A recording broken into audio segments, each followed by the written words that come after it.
Welcome to everybody to this August meeting of the MelbPC Users Club, including those out in the passage, those in the room and those online, and welcome also to those who will be watching the recording later.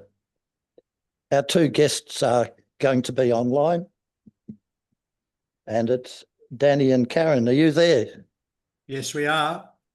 I'm going to read your bios that you've given us because I think it's relevant. The subject is insights from repair cafes, right to repair and repair advocacy, and online pro bono networking. The two presenters, Danny Ellis, is a master of machines who was coaxed by Karen Ellis, his wife, to Mendit Australia, a brand she created to reflect their interests in community reuse and repair. It was to be the title of their legacy project in retirement. With a mechanical trade background, electrical maintenance know-how, and 33 years as a VLine train driver, Danny is a powerhouse of practical wisdom and skills.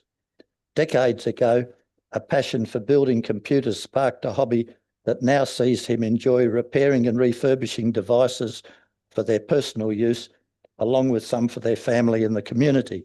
He's an amateur sewing machine mechanic, preferring to work on vintage or metal ones that were built to last several lifetimes.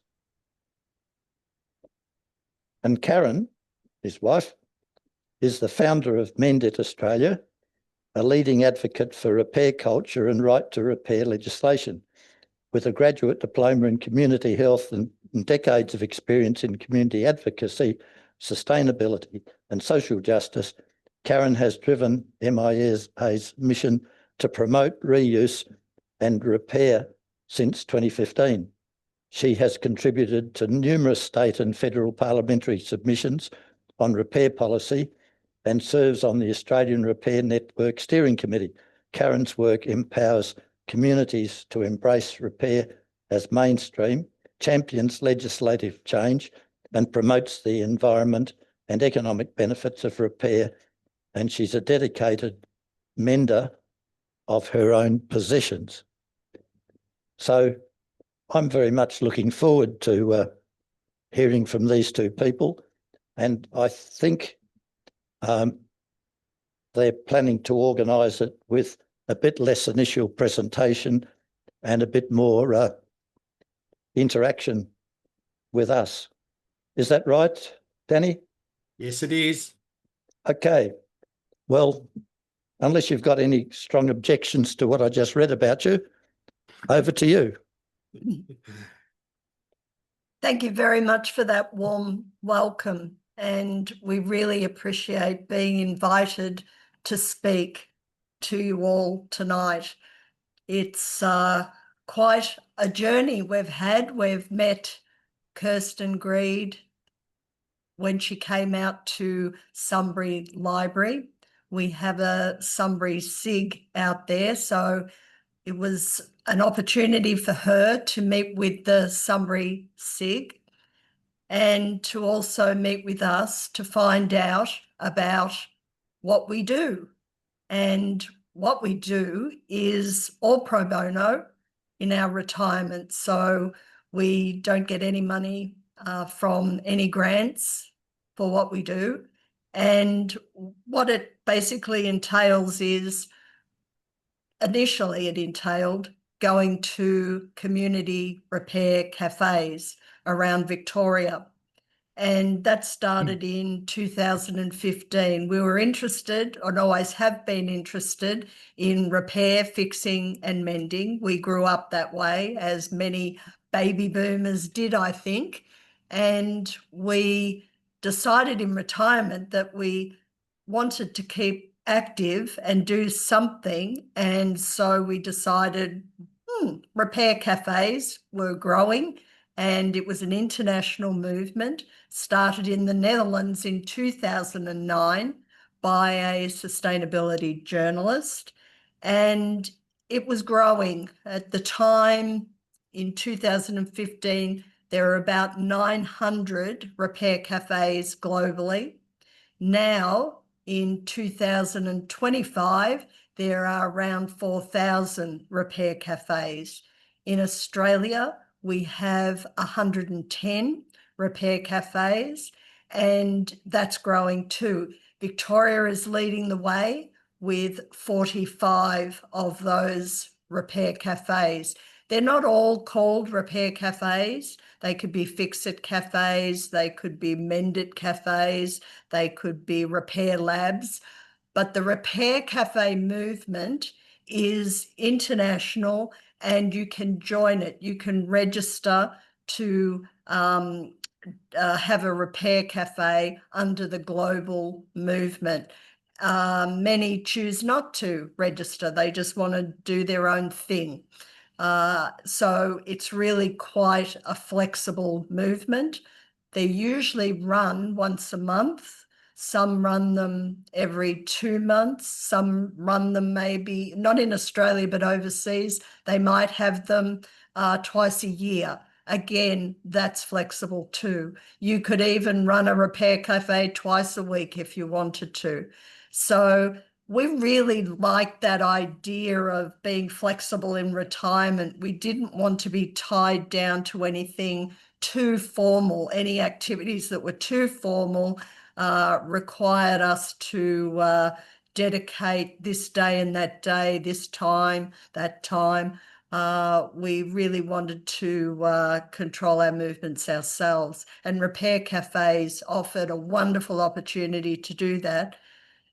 We could have started a repair cafe ourselves, and we tried, but we didn't have much success back in 2000. Well, we thought about the idea in 2011, 2012, and the municipality we were living in at the time didn't really sort of get the whole idea of it, and didn't really want it. So we sort of sat back, and in 2015, we decided to, okay, we couldn't organise one, but we can go to them and help others set them up and fix. And that's what we did. So we started going to them as they were popping up, and we loved our time doing that. We did that for 2 years, around about 2 years, once a week. And we gained quite a lot of experience in what repair cafes were all about. And that's what Kirsten Greed was interested in knowing about, what are they about and how do they work? And we won't go into all the details there tonight as to exactly what happens. I think you could imagine people come in with their things and get them fixed. They're free, usually free events, but organisers ask for donations to cover overheads like venue hire and insurance costs, which are, the two main things that cost repair cafes a bit, especially when they're run by volunteers. And that's why many of them try and seek local government grants or grants from businesses to, cover those overheads. It's been a wonderful journey. And what happened after those 2 years of going once a week, COVID hit, and we couldn't meet. And so we decided to spend a year writing a submission to the Productivity Commission that was commissioned by the federal government to explore the right to repair. Now, the right to repair has been big over in the States and in Europe, but in 2001, it wasn't really, happening here. People knew about it and were trying to get it happening. But yes, not much was happening in Australia in relation to the right to repair. The right to repair is a movement that is basically around the idea, the concept that everyone should have the right to repair what they own. Now, you might say, well, of course I have the right to repair what I own. I could repair, my sewing machine, and I could repair my drill. Or, well, what do you mean? Well, fundamentally, the right to repair is that you should be able to fix, mend, and repair what you own. However, in modern times, we're coming up against problems in relation to electronic devices such as laptops and mobile phones and tablets, where the tech companies, and I should mention also medical equipment, farming equipment, and motor vehicles too, where the companies that manufacture them aren't allowing you to repair the products because they have intellectual property rights over those products. And so right to repair is seeking to try and work through those issues related to patents and copyrights and intellectual property rights around these devices. As you know, being enjoying computers and working with computers, that excuse me, Danny, can you continue on, because I've got a cough. Excuse me. Karen's trying to allude to that a lot of these devices are serialized. You can't change the screen without going to Apple for them to reprogram it. The charge connector, whatever the case may be, it all gets locked down, and it's too risky for the everyday person to look at. And yes, some people will botch it, but that doesn't matter. They still should be able to have the right to have a go. And that's what we try and do when we go to the repair cafes. I always enjoyed, when I was fixing whatever, whether it was a toaster kettle or even a lamp, someone will say, "Oh, can I have a go?" And I'd always hand the screwdriver over, and they'd be pretty chuffed that they were doing it. And that's what we want. We want people to get involved and do that. But again, we get all these restrictions and all these things coming from the media as well, the multinationals saying about our safety and security. Well, we're the ones that should be looking after our safety and security, not Apple, not Samsung, not Tesla. It's got to be on us. And for whatever reason, we're going down the path of we won't have any control over anything we do. And unfortunately, if we don't start doing stuff now, that's what Karen and I are trying to do now. We've got our grandchildren already. We have craft afternoons and trying to fix things. We're trying to teach them that you've got the ability to have a go, and we just want to spread the word throughout the community that everyone can have a go. And with computers, I noticed I got a fair few from e-waste the other day, and I know it's been out for about 5 or 6 years, but when I reset it, I found out I couldn't download my browser I like to use and other programs because Microsoft has this S mode. It's the first time I come across it. But as I said, I was reading up on it, and it's been out for about 6 or 7 years. And for me to get out of it, Microsoft want me to sign up for an account. And, they just want my data and my information so they can do what they want with it. So again, what you do, like I suppose most of you people, is You just go on YouTube and some clever person out there already knows how to do it. Just a bit of get into the registry, change a couple of things, and off you go. You got rid of the S mode. So that's what I love about the community. We've got to help each other to solve these little problems that crop up where they're trying to take control over us. While we can control what we do, we're going to be a far better place to be. Yes, well, definitely more resilient, and we retain our self-agency by holding on to these skills that will go the way of the dodo bird if we don't fight for getting back to it, if we don't fight for the right to repair. And with computers, particularly as they get more and more complex, and the companies try and take control of everything, as Danny says. And so that's what we've been mostly doing, advocating and fighting and campaigning and lobbying, whatever you want to call it, for the right to repair for future generations. However, we don't stop mending, fixing and repairing. That's really important to us. And what we've done is we've sort of stopped going to repair cafes because we've been quite busy with our activism.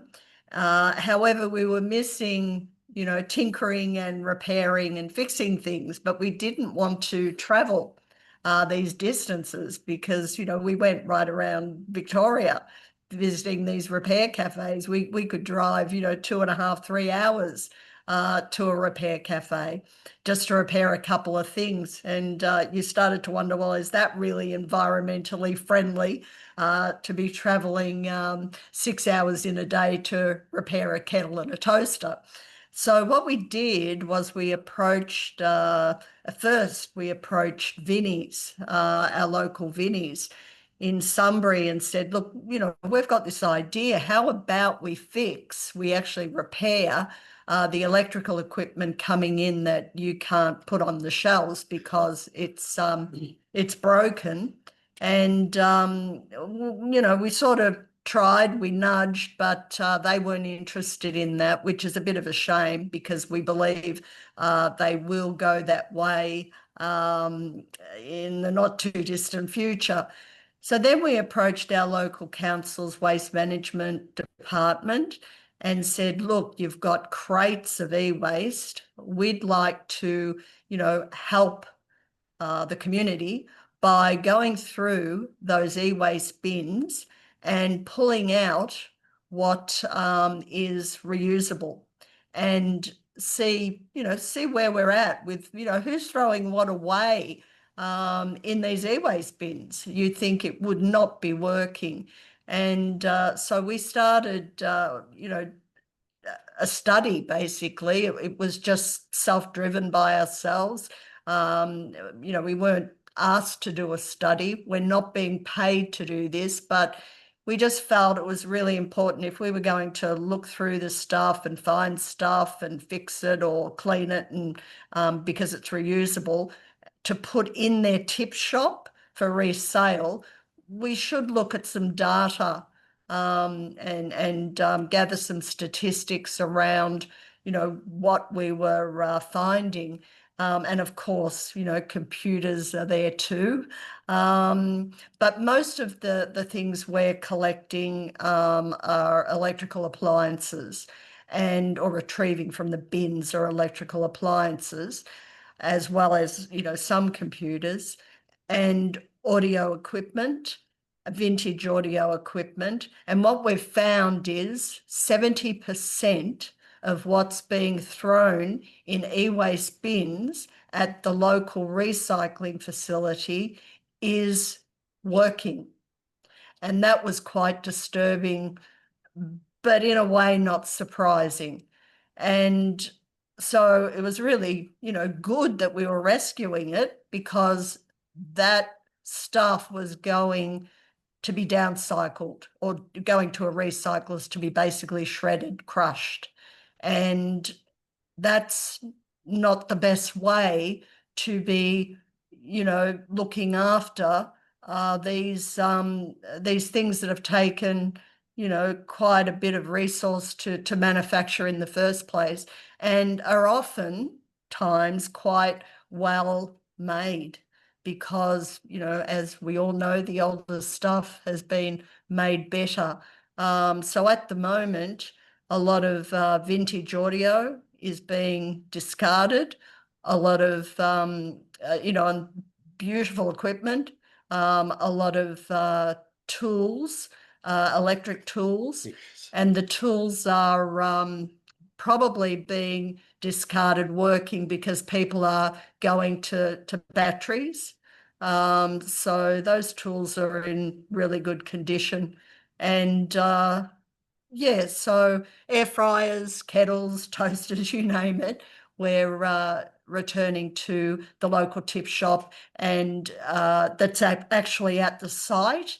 And, you know, they'll charge something like $5, $10, $15 for a $200 air fryer. It's a no-brainer. It's just a no-brainer.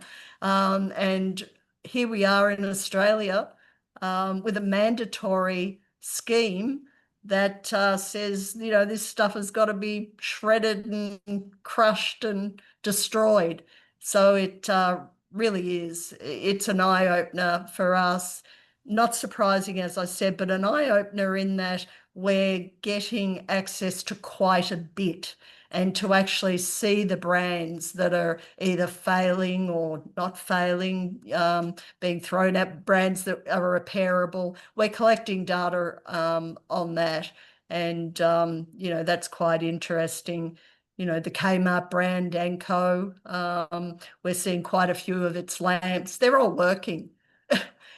They're not broken, or if they are, they just need a bit of a tweak here and there, and they all pop up working again.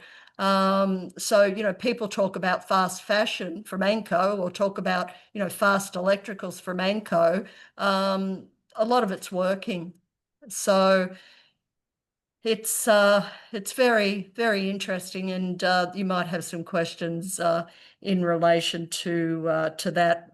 With the repair we never were going to repair these items, but we couldn't help ourselves because that's what we do. We repair things. So it was just going to be looking at, oh, what's reusable here, what's working. So what we do with repair data is we put that into the International Repair Cafe database called Repair Monitor. And we're finding that our repair rate is also sitting at 70%, and that's higher than the international average. So that's really good too, because this stuff was basically destined for landfill. Yeah, the question, sorry, I missed your name. With the electrical safety, in Victoria, as long as it's got a plug, anybody can work on it if they deem themselves competent. Can't do it in Queensland or Northern Territory, but the rest of Australia you can. And as far as testing and tagging, I am qualified to do it, but we haven't got access to one, and the shop will put a notice on there's a notice up on the shop saying that anything bought here, it's the buyer's responsibility to have it checked. So that should cover the electrical safety side of it. And when we go through the e-waste with the electronical stuff, like I've picked up plenty of iPads, phones, laptops. When I say plenty, you know, you're probably 20 to 30. And unfortunately, I haven't struck too many iPads that aren't iCloud locked. And we really need, you know, and there's no push from the federal government to try and change this or have a campaign where, you know, Karen and I thought of one where we have an RR&R day where you remove the device off your account, reset your device, and then you roll it onto wherever you want to take it. Now, if they did that, imagine how many Apple devices would be back up and running again and not just shredded. Same with the Google accounts with the FRPs. If people just remove their device off their account, it opens those devices up again for someone to use. And as far as your data and security, I tell you, people don't worry about it. They just leave their stuff on their phone, their computers. You know, you don't even look at it, because I just press, what is it, the Windows key and Shift, get up the reset, and I just reset the computer. Don't even bother looking. Don't even bother. Just reset it. So yeah, that's the side that I enjoy too, is bringing them back to life and getting them back into the shop. And yeah, it's good. Yes, I just saw something up there. Most of the stores don't want something to do with electrical safety, but I missed it. I'm sorry. Yeah, it's disappearing really quick. Maybe if we look at the chat. Yeah. I think if you... Yeah, I've got it. Yep. I think if you are repairing some electrical equipment, you've got some legal liability. If somebody subsequently uses it and electrocutes themselves and claims that it's your repair that was the problem, well, you need to have some pretty good insurance. No. As I mentioned, the shop has a sign up to say that it's the responsibility of the buyer to check the item they have bought, and that's the law when you're selling second-hand electrical goods in Victoria from Energy Victoria. And you'll notice that Bunnings also does the same thing. Don't be doing any electrical work unless you know it's an electrician, that type of thing. They're all sort of protecting themselves with these signs. That's not to say, and we do hear you, that somebody can't sue you. People can sue you for, looking at them the wrong way these days. So, that's the risk that even the repair cafes have insurance. They have insurance coverage. What I do know is a number of op shops won't handle electrical equipment for that reason. And I used to run Trash and Treasure, part of our church fate, and found the same difficulty, even though you put the tag on saying, it's your responsibility to go and get it checked electrically. You know damn well they're not going to do that. So you've got to think there's an ethical problem too. Yeah, but I think, as Karen said, you can do everything to the letter of the law and someone will still sue you. You can't stop it. You can't stop that. And for Rowan, look, I haven't found anything from what you're saying about the ACCC product recall. No, they're all just items that have been, they're not wanted anymore. And it's, it's a shame actually, because some of the stuff's near brand new, like hair dryers, hair straighteners. Hair straighteners. Oh, just goes we could go on. Yeah. And you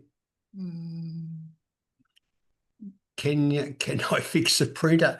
Well, I used to fix photocopiers, so they're pretty much the same. We had a HP printer that was given to us that was probably 3 months old, and the people just didn't want the hassle of connecting with HP. A little gear had split in half because it was, it was probably worth 5 cents, and it was totally under, should have been under warranty, but these people didn't want the hassle. So I rang HP up. They told me, no, it's one month out of warranty or something. I said, well, your warranty means nothing. The ACCC and what is it? The it hasn't met my expectations when I bought it.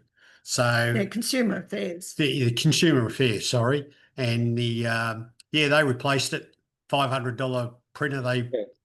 They imported it from Singapore actually, so it would have cost them an arm and a leg. So that's the other thing that people don't do is they're not aware of their rights.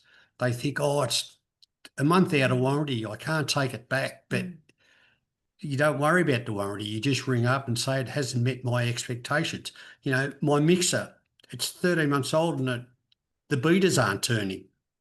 And they get the reply from the customer service, oh, it's out of warranty. You just say, no, I don't want to talk to you. I want to talk to your site manager. And then you just escalate it. So, again, these are skills like we've taught our kids. Our daughter got a brand new washing machine because they didn't make the latch for the door anymore. And it was only about 18 months old. They supplied her with another washing machine just because they couldn't find a latch free of charge. So I think if people are made aware of all these things that are available to us, some of these companies might start making better products if people actually went back. And that's, sorry. There's a statutory warranty in Australia which basically says that something should be good for a reasonable period, depending on what it is. You know, right. 10 years for a car, they'd say that's a bit long. 1 year is obviously too short. But for different items, they have this period. But if you do some work on it yourself, you can run the risk of voiding that warranty. Yes, and that's the other thing that they're trying to, I think in the auto market, that they're trying to get the DIY to sort of have very little contact by saying, you know, if you've worked on it and when you're not covered by warranty. But if you work on the back tyre and the front tyre or the front brakes fail, this is what they used to do. Oh, you've changed that back tyre. You've voided your warranty. Well, you don't. Of course you haven't, yes. But this is what these companies try and do to you. They try and bamboozle. Oh, yeah, I did work on the car. Yeah, I voided my warranty. And people just aren't going that next step and saying, well, I don't think I have. Yes, and they also, you know, you've got to take it to the dealership or your warranty's void. Well, that's not the case either. You can take it to your independent mechanic. Yeah. We've noticed with appliances too, at the e-waste where we go to, yes, they want the cords cut off because the cords are worth 35 cents each. Well, the copper. The copper in the cords. So what we do, we've arranged that we actually cut the cords off if we deem the article, you know, not worth fixing. So they just leave a bin for us and off we go cutting the cords off. And yes, we have seen in other places where beautiful machines have had their cords cut off, but that doesn't stop me. I'll put a cord back on. Yes, well, you know, Danny can put a cord back on, but it's so frustrating when people are cutting off cords and, you know, you're able to get these good products and, you know, you mightn't have those skills to put the cords back on and it mightn't be worth taking to an electrician. So again, the appliance gets shredded or scrapped. So the council were going to, the case council waste management was going to just cut the cords off and we were going to come along and try and rescue these products with the cords cut off. Well, that was just, you know, going to be more work for us to be putting cords back on that have been cut off. So we asked them if we could go through the bins first and assess things. And as we went, we then help them by cutting off the cords. Sorry, there's one more. what is the web address for a repair cafe that I can find online? I know there is one in Nuttawading, but they have very short Run each month.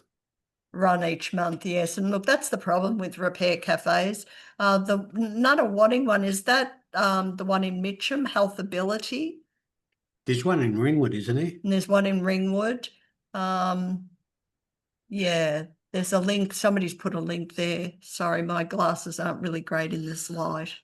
But yes, can certainly send you the map. Danny and I actually administrate the repair group's map for Australia, and that's on the Australian Repair Network's website of which I'm on the steering committee. That's another job we do, pro bono. That will have all the Victorian repair cafes. If you're traveling, it'll have the other states' repair cafes. So we can send that to Kirsten, and if that's easier, rather than us typing it here and trying to present as well. Or you can go now to the Australian Repair Network and their website, and down the bottom of the page, you will see the map. And it's an interactive map, and it tells you all the details of each repair cafe. Time and days. Yeah, time, days, a photo. Down the left of the page, you'll see them all listed state by state.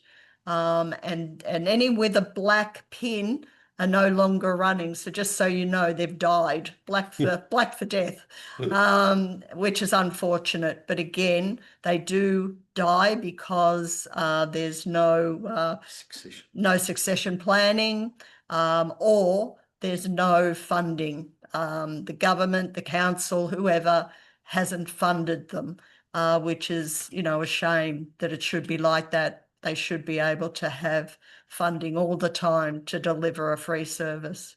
So, yeah, and that's why I think Kirsten was interested in having us speak to you, because you have such a fantastic venue there and such a fantastic organisation. And we sort of think, with the trouble that people go through to try and get up and running a repair cafe or a repair workshop,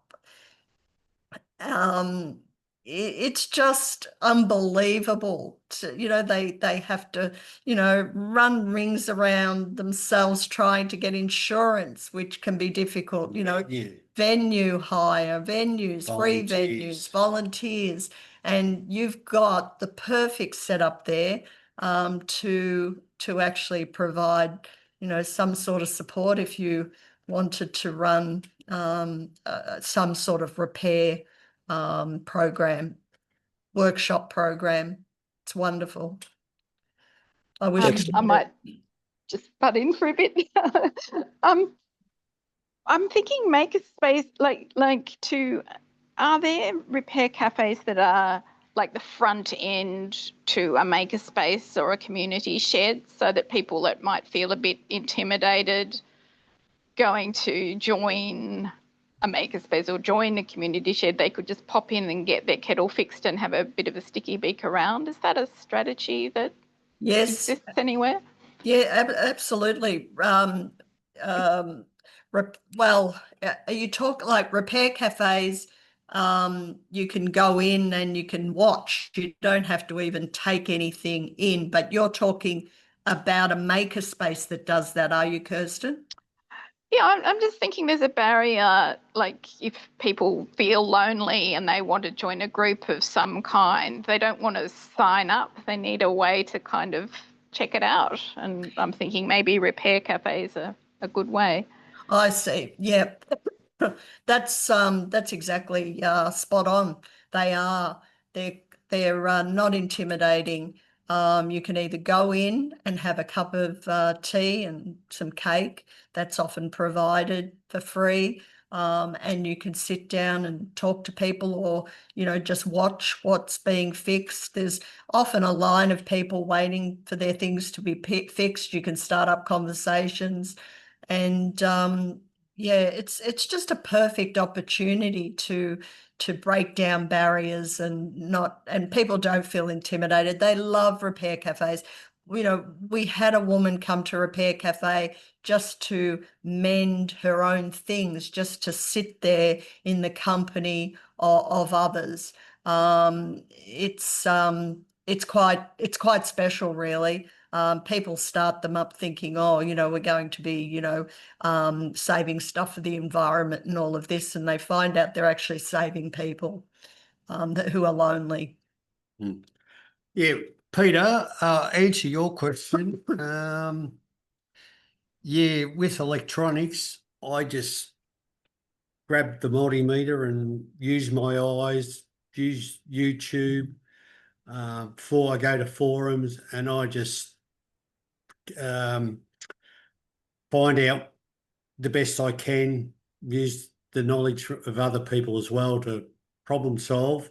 Not fantastic with electronics, but I haven't got, you know, a microscope or those small soldering equipment that you need to do all the GPUs and all that. So I just tend to stick with the obvious. And yeah, I do rather prefer to work on mechanical, but you just can't, because there's so much stuff now that's, you know, for goodness sake, you pull a toaster apart and there's more electronics in it than in a TV just to cook your toast. So yeah, I've had wins, and sometimes it's something obvious, a blown component, and it's obviously been from a surge or something. You replace that component the best you can. You know, the hardest thing is it's sometimes they're not marked. We had to source a guy in America, actually. We sent him who did power supplies, and we sent him a picture of a board. It was a 32-inch Samsung monitor, and he was able to see where I saw where the part had failed, and the person I got the monitor off, because it was a giveaway, had taken out two components. I had no idea what they were. So Karen had this connection over in the States. We sent a picture of him because he said, "Oh, just send it to me," and he actually wrote down what they were. I was able to source them, put them back in the board, plugged it in, and away it went. So that's the beauty of collaboration. You can get anything done because there's plenty of people out there that know things. Definitely. Kirsten, did I answer your question? Yes, thank you. You've I still, added an, yeah. you've still got your hand up, Kirsten. Oh, sorry. No, that's okay. Yeah, no. Yeah, they're wonderful. They're a joy. People say they're a repair joy, repair cafes, and to actually fix something, when people fix things, it's pretty special at a repair cafe. They ring a bell. Yeah, it's not actual. You can get tea and coffee there. Mostly it's supplied by the event, maybe some bickies, but that's about it as far as cafe involved. But the next question, Rob, with parts and that, I always say to people, like with old lamps or whatever they might have, toaster or kettle or whatever, I'd say, if you have a rubbish day, just stroll around the street and see if you can find anything that looks similar and bring it in, and we'll try and salvage something out of that. And it has worked a fair few times. But sometimes people come in, they've bought the part and want you to put it in, and that's just as good. But as far as I go, I sort of wait until I find a similar, with the luxury of having an e-waste bins to go through. I usually put it aside and wait for that model or something similar comes up again, and I salvage parts out of there. So that's what we do. In relation to the question about an actual cafe, Danny was right in what he said. That's the name it was given from the Netherlands by the International Repair Cafe Foundation. We personally, don't really like the title with the cafe in it because, it can set up these expectations that it's a cafe. But more importantly, if you're setting a repair cafe up and you've got businesses around you, Yes, they may feel quite threatened that you're going to start this cafe, and it's been known to happen. So, you can call it what you want. You don't have to call it a repair cafe. Bert, you've got a question.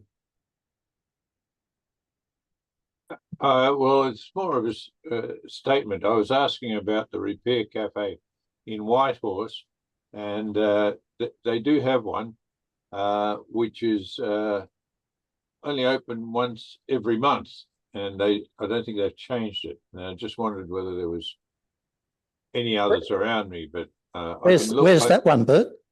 That's on Springvale Road, and it's next to the what do they call it? They're all lovely. Up near Whitehorse Road, is it? It's near the new police station in Whitehorse. Oh, there. Okay. Yeah. Is that Mitcham? No, Forest Hill, that's I not think. Mitcham. No, that's Not Mitcham. I think on that side of the road be Forest Hill. I think it's Forest Hill. Yeah. Right. So, yeah. Yeah.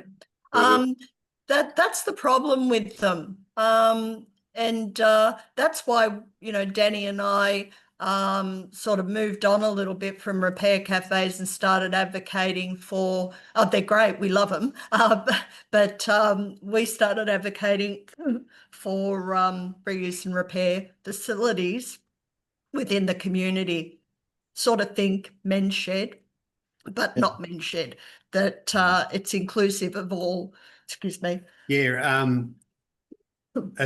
they're repair sheds where you'd set up your group of people and people would pop down there and, you could have anybody down there, whether it be electronics, welding, sewing, or whatever, and hopefully the space would be big enough and people would walk through the door. Oh, is there anyone working today that can fix this?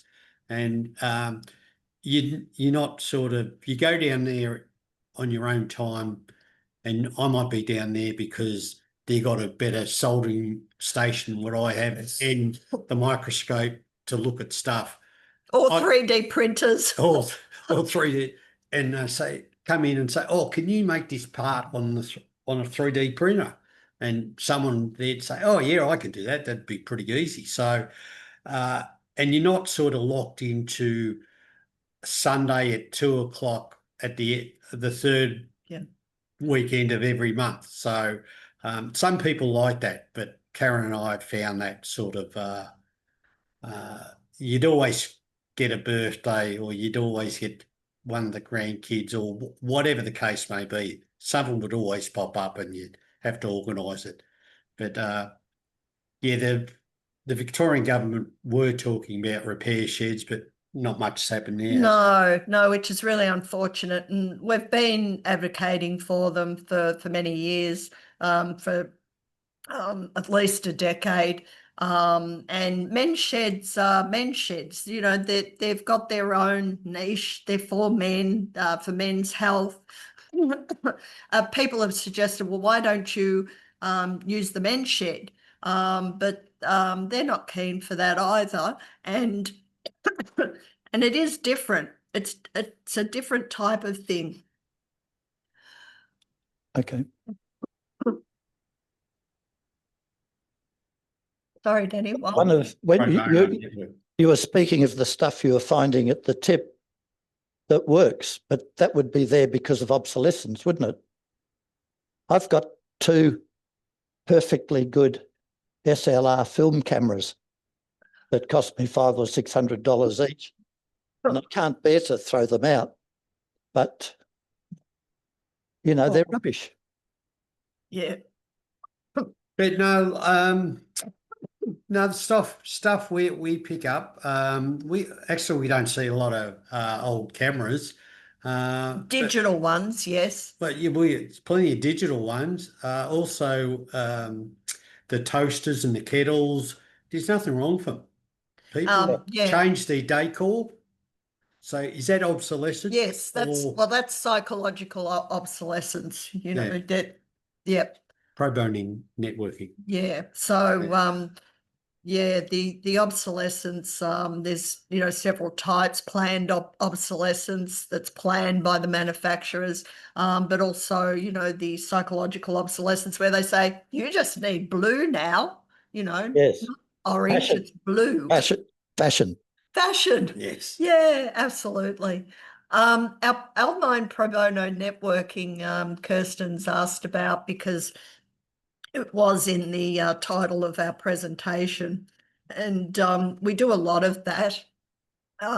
We don't want to be traveling all over the place and not being, reimbursed for fuel.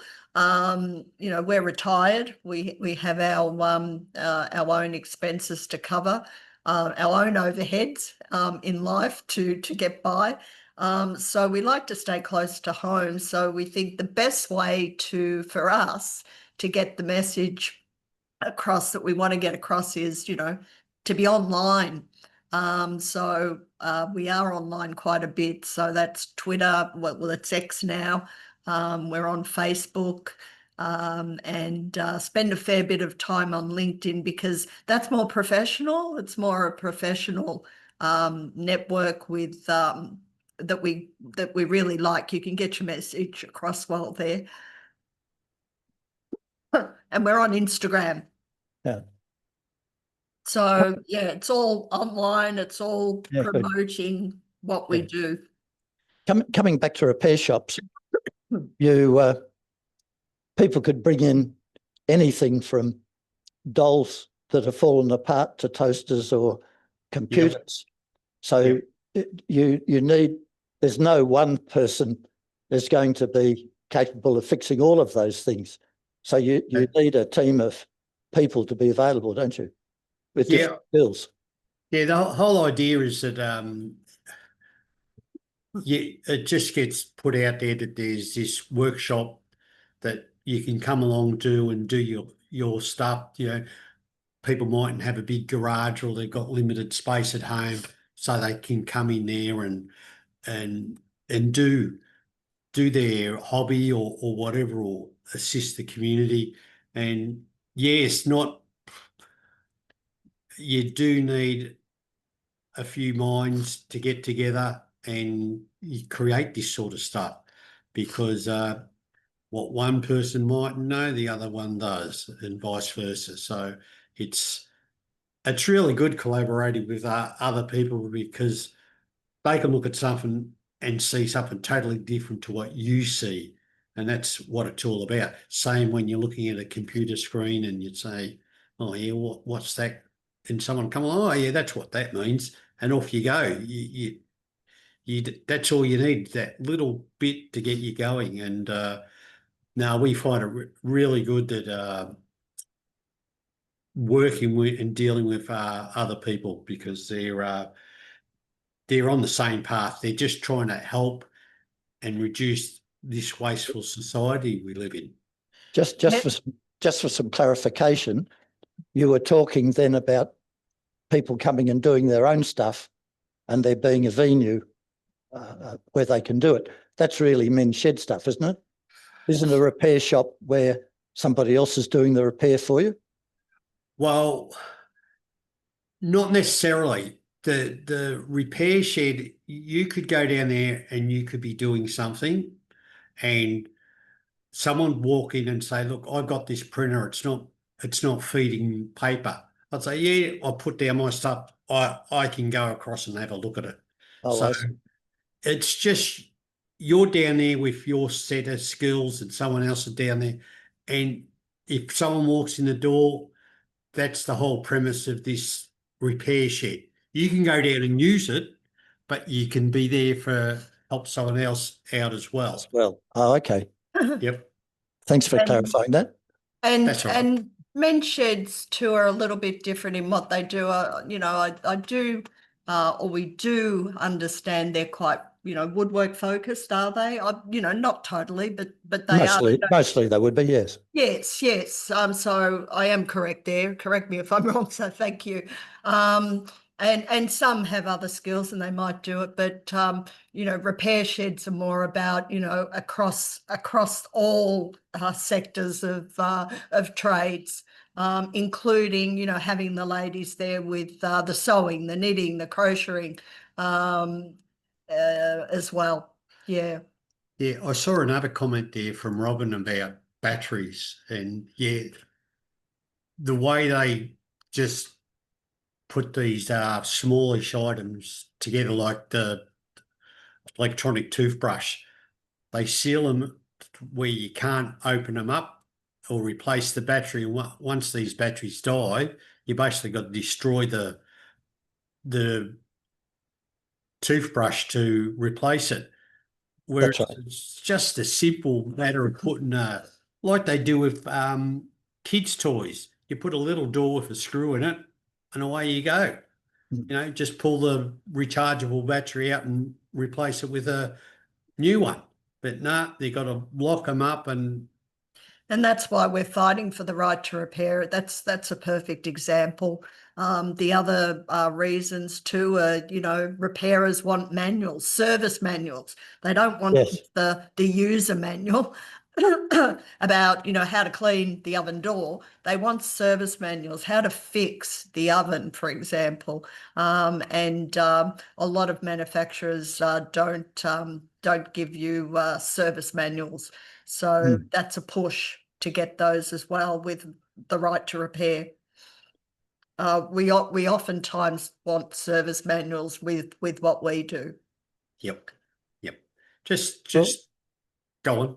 No, you Oh, go. yeah. The value of service manuals, especially on circuit boards, usually you see test points, and you can put your multimeter on and find out that there's no voltage getting to these particular test points, and it narrows down where you've got to find your fault.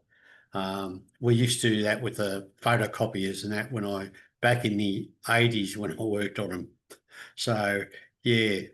You can also have repair cafes on one particular subject, so or area. So if you wanted to do something there to sort of test it, you could have a repair cafe related to computers or digital devices where you know, you have it one afternoon and you try it out and say, well, look, come in with your mobile phone issues, or, you know, if you want to get, you know, data off, or if you, whatever. I'm not real computer literate. Yeah. Daddy could probably speak to that, and also mending, you know, the ladies coming in doing mending for the community. And there is a big need for that, believe it or not. Yes, we've got fast fashion. People are throwing stuff out, you know, just throwing stuff out. But there are also people, like-minded people, who really want to fix their clothing. So after electrical, that's the first that most people come to Repair Cafe for. It's textiles is the second most popular. Every household used to have a sewing machine, but not now. Yeah, that's right. You wouldn't call them sewing machines now. They're just a plastic machine. They're terrible. They really are. Well, Karen and Danny, we need to pull the plug on it now. Oh, that's all right. But the time went very, very fast. And Wonderful. Thank you for sharing with us all this interesting stuff. We wish you all the best with your advocacy. And it's going through my head what you said early in the piece. This would be an excellent venue to run a repair cafe, and I think you've just disappeared. Oh, you've disappeared from my picture anyway. No, absolutely a wonderful, wonderful venue to run workshops or repair cafes or maker spaces, a maker space. or a combination of. Yeah. We had a little tour before we came online, and we were just blown away. We really do wish we lived around the corner, I can tell you that. It's just, Denny says he used to when he grew up, but that's a long time ago. Senator Dandy Road. Well, we have a hardware SIG where it's there to help members with their hardware, but not the public. So Yes, but there's food for thought, food Oh, for thought yes. and all that. So Yes, thank share you your once space. again. Yeah. And the sad thing is that if you were here, there'd be a bottle of wine for each of you, but you're not. Thank you so much for the thought. Yeah, that's lovely. Thank you.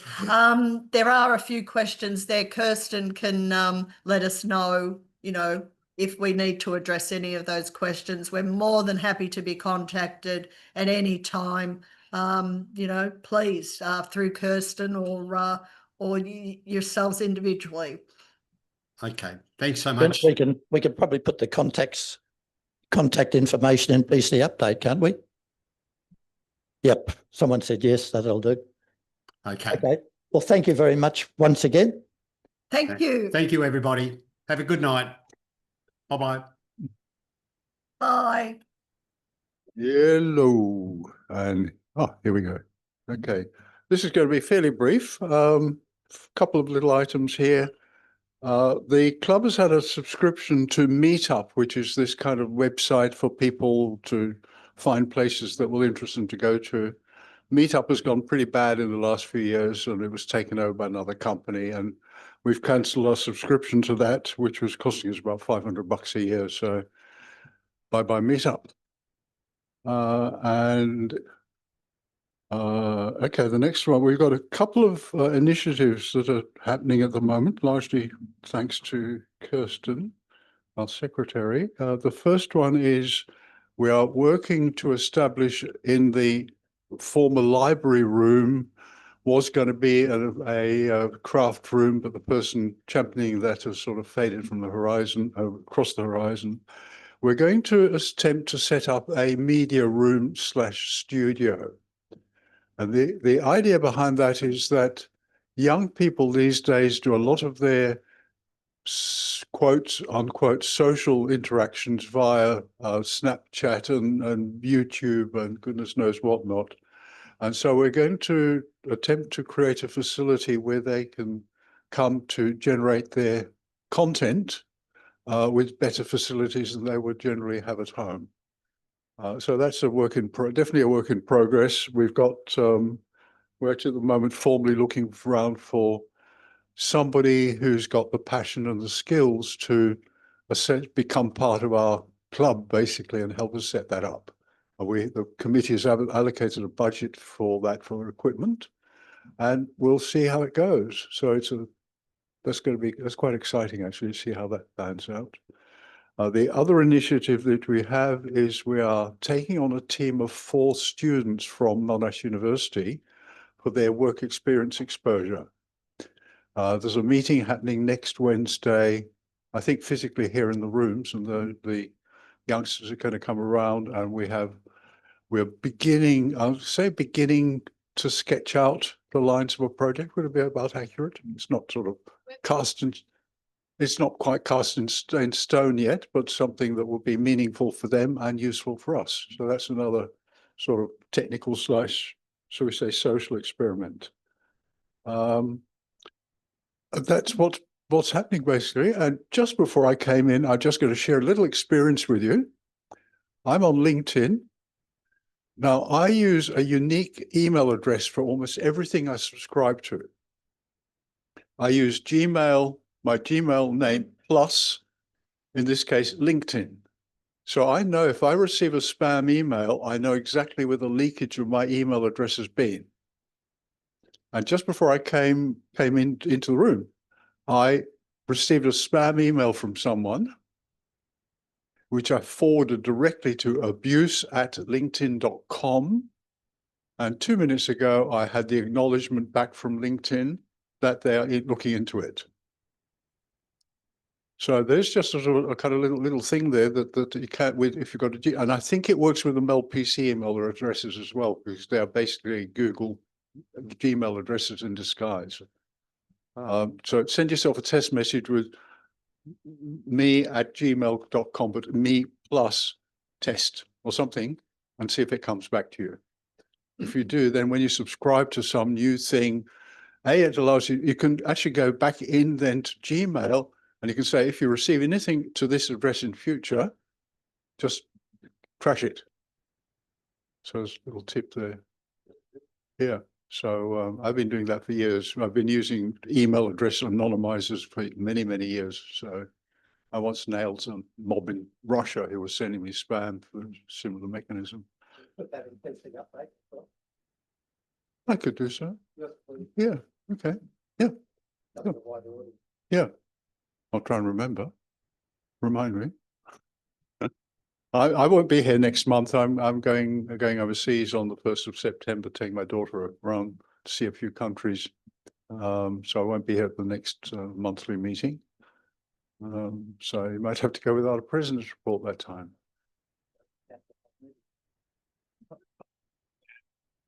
I'm not that guy. I'm not that guy. Okay, that's it. Thank you, guys. My nice new laptop, by the way. What brand? A Lenovo. One carbon. Okay, Mike Maxwell. And on the subject of Claude and my GCode. And I've got no idea what that's about, but here's Mike.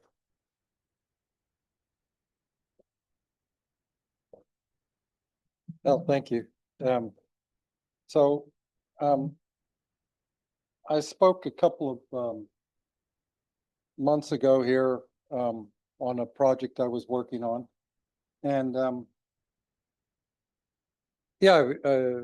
spoke a couple of months ago here, and sometime after that, I was speaking with Kirsten, and said something about my computer science background, and she said, "Oh, I had no idea you had a computer science background." So I thought I might just take a minute here to introduce myself. Mike Maxwell, been a member about a year now. I became interested in the CNC machine build on Sundays, and well, I've been around a few times, but anyway, work keeps me away from being here more. But anyway, so I do have a bit of a diverse background. Just wanted to let people know, if you ever want to tap into any of these things that I can do or help you with. I'm currently working as a chef. I absolutely love it.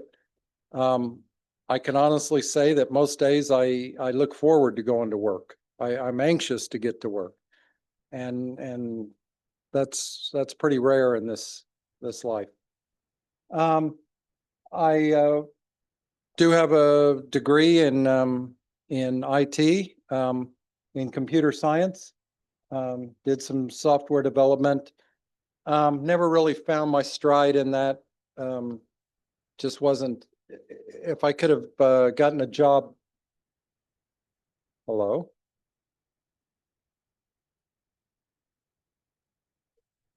Okay, if I could have found a job perhaps in embedded systems or real-time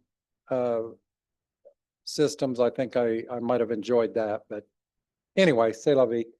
And then prior to that, I was in aircraft tooling, doing jigs, fixtures, model making. Anyway, so and I think it's that last one there that really draws me to the 3D printing world, because I can actually make things and love that, you know. Anyway, so the common thread with all of these is that bit of artistic creativity and art in them, as well as you know, the attention to detail and the kind of the precise nature of them oftentimes. And so that was, at least that's what I see as a common thread in those three different diverse professions. Anyway, so here we go. I wanted to print a lampshade, and I wanted to use the VOS mode or the spiral mode if you're a Creality, I mean, not Creality, excuse me, the other slicer. But anyway, VOS mode. It really gives nice results. It's much faster. And a lot of times with different filaments, you want that single layer that the VOS mode will give you. So the problem though was that if I printed it, I had no way to attach it to the base. And that very thin single wall just wouldn't hold up very well if you go putting holes in it, or, you know, drilling holes or doing something like that into it. So I thought, well, just, you know, build up the bottom bit a little bit, and then continue on with your VOS mode. Well, the slicers don't want to do that. They make you choose one or the other. And so, yeah, that didn't work. Yeah. So Claude, the AI agent. So why did I choose it? Well, my son was pushing me to use it. And, you know, sometimes the kids actually do know a thing or two. Just like they're surprised when we know a thing or two. Anyway, but my son said, come on, Dad, just admit it. You know, you want to just sit down in front of your PC and 3 days of hammering out some code there, trial and error, and you know, old school. And of course, my first thought was, well, duh, that's how stuff gets done. You know, but I didn't say that. Instead, I said, yes, but you know, the technology that you're championing, I can't say that word. It was built on the backs of the people and the methods that you're poking fun at, you know? So anyway, my idea was this. I wanted a Python script that would combine two separate slicer GCode files. And so I wanted the base as one, and then continue on in one smooth print into the single layer spiral mode or VOS mode. And Python is a pretty good language to use if you're doing that sort of text parsing and file work. The problem was I was a bit rusty on my my Python. I hadn't used it in a while, and I just thought, well, you know, at my son's insistence, he had been talking about AI and how great it was. So I thought, all right, let's give it a go. And so yeah, that's what I did. You still need to be very specific. Just like any of you who have any programming background, your specifications can really make the job a lot easier or a lot harder, depending on how clear they are and how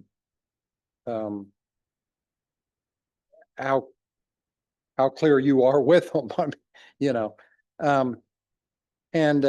So yeah, a real detailed description, and then yeah, you might still need to iterate. Only I just did one iteration. I just asked Claude to do it, did it, and then I went in by hand and fixed up a couple of little errors. You know, hindsight's always great. I could have gone back to Claude, but I just thought, well, this is what I know best. So I jumped into it and I fixed it up. And so yeah, sometimes the old habits die hard. You know, you go in and you start debugging and you fix things. The biggest surprise was, for me anyway, was the code quality. It really was good. There was a couple of errors. The insertion point of picking out the code from one file and where to start it into the other file, that was a problem that I had to go in and fix by hand. And then I'll show you in a minute the second error, the shutdown code after it completed the file. Again, both of those though, if I had given better instructions to Claude, I think it would have done a good job. It might have just worked right out of the box, so to speak. You know, it needed, I didn't tell it which slicer I was using or which printer I would be using, both of which of course matter when you're delving into your GCode. So let me just go ahead and show you some of what I did here.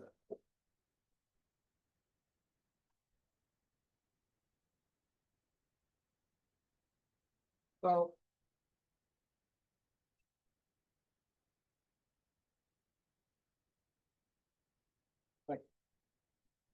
thank you. Yep. So the first, I printed out the base, just a traditional 3D print. And then this was my first attempt at an actual print of putting on a thick base and then the thin single wall.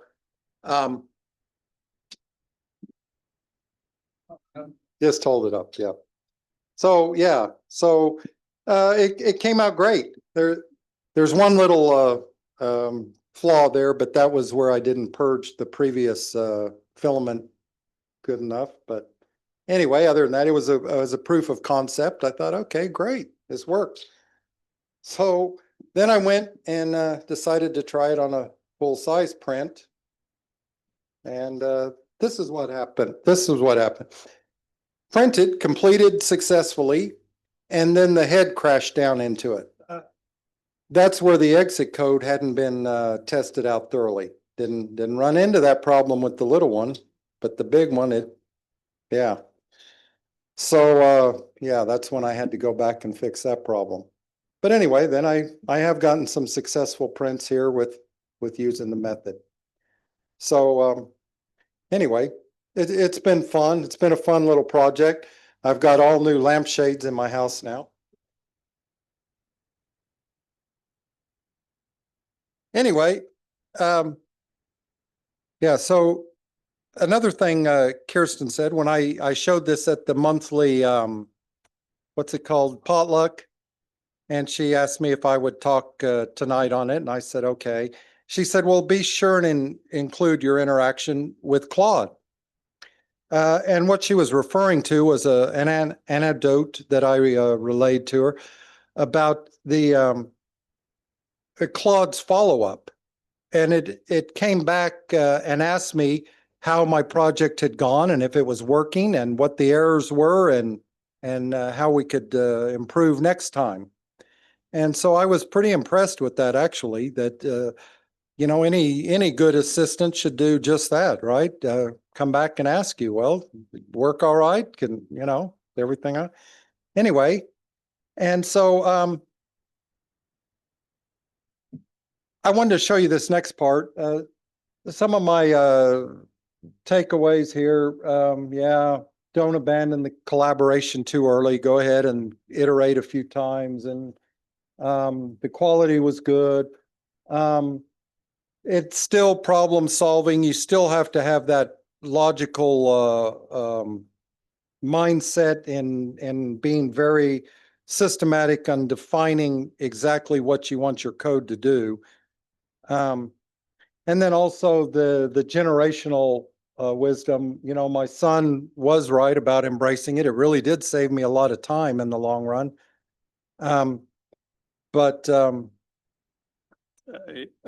Yeah, I still contend though that without the work of the people that came before him, why we wouldn't have the AI. So anyway, yeah, AI is not magic, but it is good, and I am using it more and more all the time, and so I'm pretty sold on it, to be honest. But I also, as part of Kirsten's request here on my interaction with Claude, I wanted to show you this. So this presentation was done just this afternoon.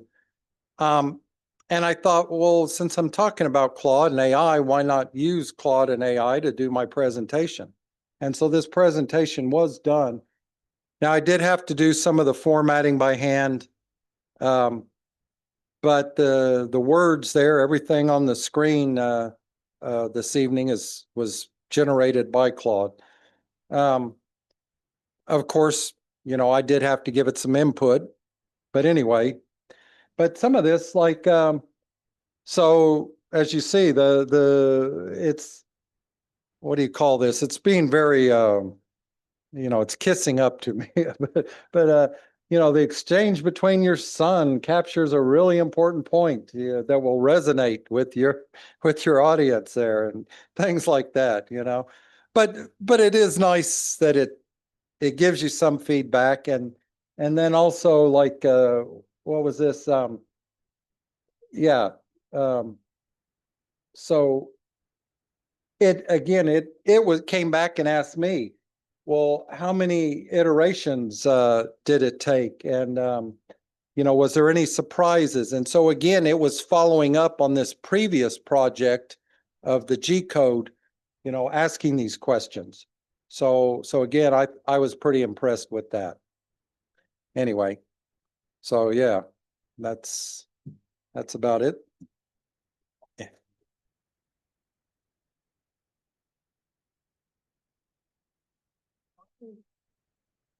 Yes, sir. Engage you a little bit with that. Yeah. Completely impromptu here, totally unplanned. Switching that on was not, yeah, whatever.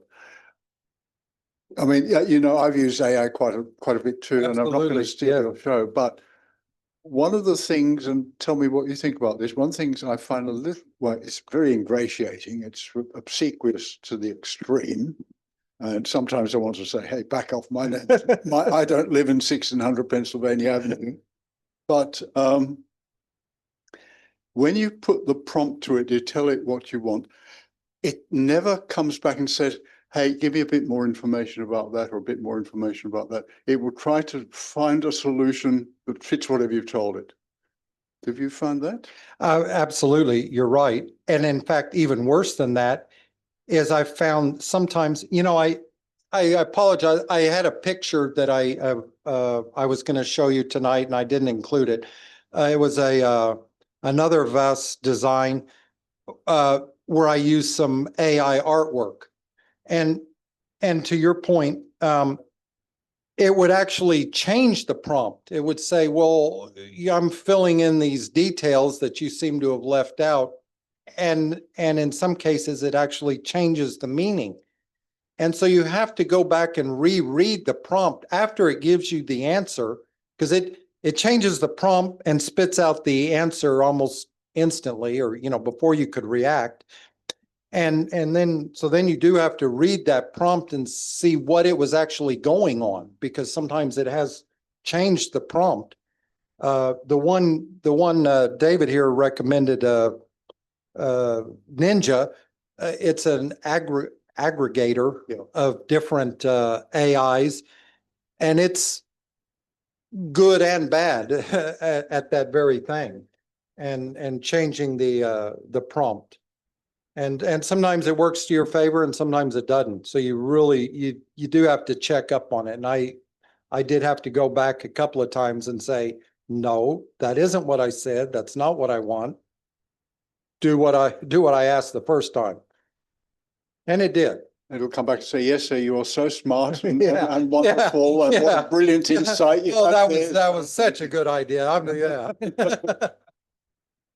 But look, I liken it literally to having an employee who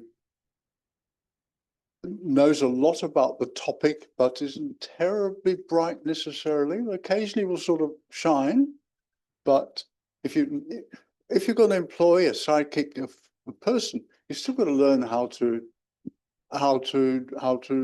drive them to get the best out of them. And I think of it as kind of that way, but I would say book smart, a very book smart employee, but no real world. Very unworldly. Yeah. And then occasionally something popped. I did a little program. I did a thing. A couple of people here will have seen it.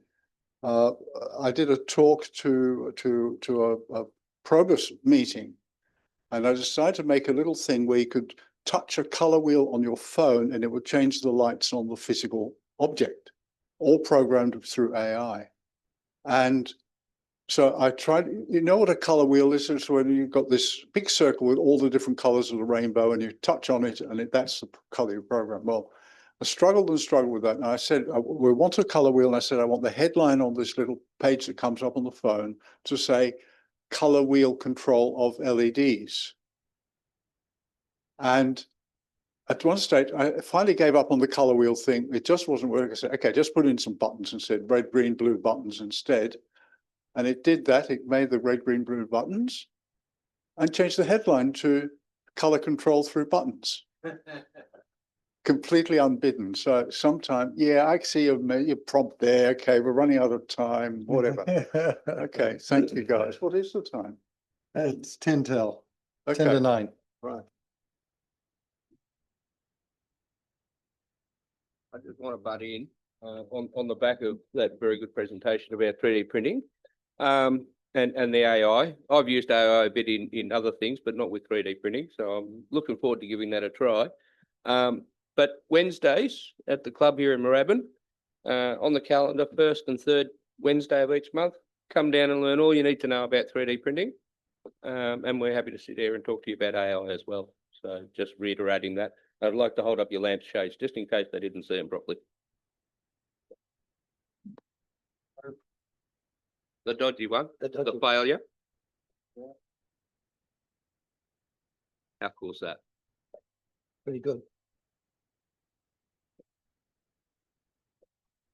So you too can learn to do stuff like this at Moorabbin. Come down. Thank you. Thank you. And Mike, thank you very much for that. Really appreciate it. I'll tell you what, one of the things you said that I appreciated, I think I might have mentioned earlier in the evening that if one wants to get stuck on something complicated, you ask a 10-year-old. But you were making the point that the 10-year-olds need us as well. And I felt very comforted by that. Thank you. Now, Harry Lewis, are you there, Harry? G'day, Harry. Good day. We're running a bit behind, Harry. I got the comma. I got the Oxford comma there. Don't worry. Do you have something to say about iHelp, or is it just Q&A? Oh no, I just a couple of remarks following on from what we just heard from Mike. Good, thank you. Somebody else has just paid a large compliment to Claude Code, and that somebody else is OpenAI. Anthropic caught OpenAI out using the Claude coder to develop GPT-5, and they just locked them out. This came across my desk only yesterday. Regarding what as it happens, you're one of two members from whom I've heard who have used AI to help them coding, and they were both experienced programmers who could also detect errors. And I think there's a lesson there. You can't just throw anything at them. But one thing I do want to add, which Mike is probably aware of, the computational cost of our prompts in a sequence of prompts on the same topic rises quadratically. Now, a standard benchmark number is that a single Google search takes 1/10 of that kind of resource that a single AI query prompt does. And of course, that's a huge generalization. But I only came across this the other day, that as you extend the dialogue, typically because the large language model that's working is reading the whole thing through again, the amount of computation that's needed, and the amount of water that's used, and the amount of power goes up as a function of the square of what's been used already. So it's an awful lot of power. So if we really want to make minimum use of scarce resources on the planet, we should keep our prompts short, keep the dialogue short by being as precise as possible from the beginning. Last time, when I talked about this last time, I mentioned Karen Hartow's book, The Empire of AI. And I discovered since then, it is by the way out now, fully out now, that there was another book by Americans that had come out a little bit earlier, which I think complements, in the E sense, what Karen wrote, which is, it's a shorter book that costs a little bit more, but it's more focused on the actual uses of AI. I just want to post the title for you. It's called the AI Con. Among other things, its second chapter provides a beautifully clear explanation of how actually these things work and how they're constructed.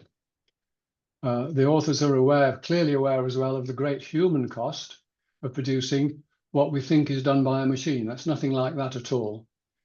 An awful lot of the sourcing is done from lowly paid human beings, and the post-production correction, removing all the horrible things that they don't want you to see, is also done by very poorly paid human beings.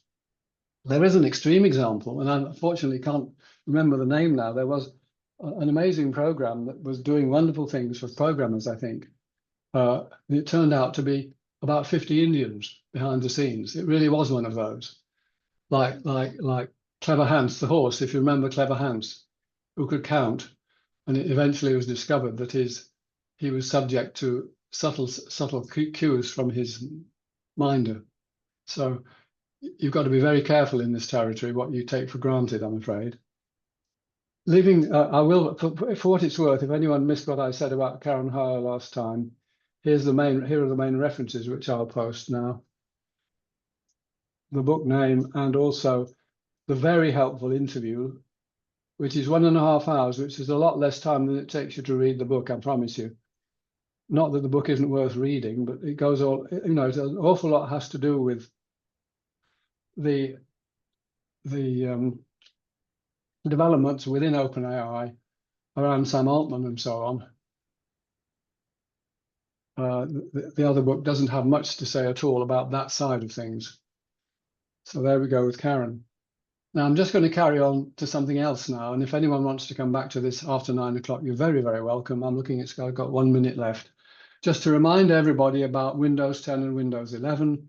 So October the 14th is the date after which Microsoft is not presenting security updates. If you've got Windows 10 and not sure whether you can go up or not, here's a link to the PC Health app check. Now, as you may or may not, I think most of you know by now as well, that there is a program from Windows called the Extended Security Program, ESU, which provides 1 year of security updates. And some of you may very well qualify for that free of charge. There are 3 categories, one of which you're not likely to fulfill, probably about points in the Microsoft system. But if you're a certain kind of paying client of Microsoft, it should be free. But what you do is you just look for Windows Update on your Windows 10 machine, and it should tell you, at least direct you to the ESU website. And it should also have checked whether you qualify for it for free.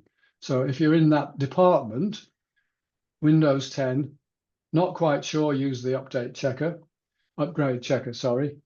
And if you can't be upgraded, if you can upgrade, then jolly well do it. That's the obvious thing to do. It's free of charge. But if you can't be upgraded, you may nonetheless qualify for the ESU without having to pay for it. Or you may decide in the end it's worth your while to pay for it for 1 year. That's a whole nother ballpark. I can't take up time at 901.1215 seconds. So thank you very much for that. Harry, thank you as always. In your iHelp team, there's a hell of a lot of wisdom and experience, and thank you for it. Are you happy to continue informally with Q&A if there's some people with questions? Very happy, thank you, yes.